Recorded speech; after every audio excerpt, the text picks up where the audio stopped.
Hello everyone, today I'd like to talk about how to connect the Innosilicon S11 to the Cash2 mining pool. The first step is to log into our miner by entering in the miner's IP address into a web browser. It's going to ask us for the username and password. The username is admin and the default password is dragonadmin.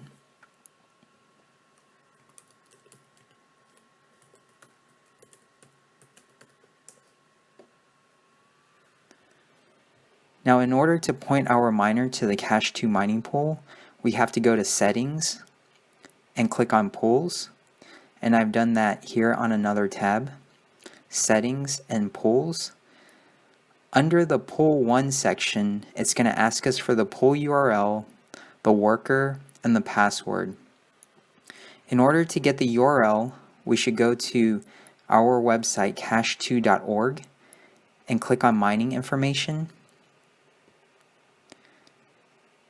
In this section, it shows that we have two mining pools, pool1.cash2.org and cash2pool.us. I'm going to be going over how to connect to pool1.cash2.org. So I'm going to click this, and it's going to bring us to the website here, pool1.cash2.org. I'm going to scroll down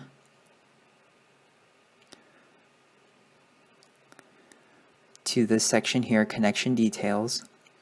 And here it tells us what we need to put in to configure our miner.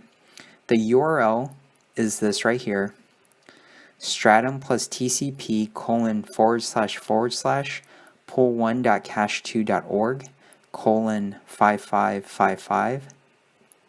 So I'm just going to copy this and go back to our miner, and I'm just going to paste it in the pool URL.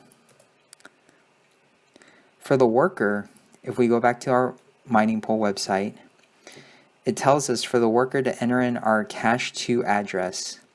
So the easiest way to get a Cash2 address is to go back to the cash2.org website and scroll down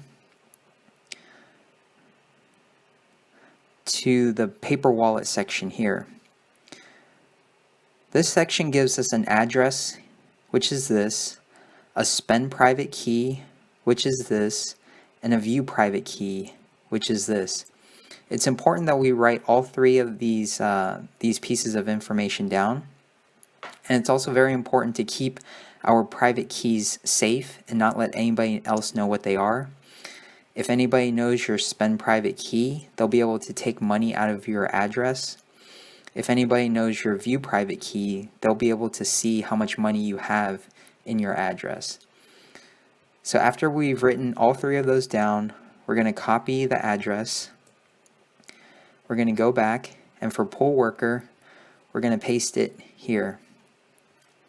And finally, for password, if we go back to the mining pool website, for password, it says for the Innosilicon S11, you can put in any password.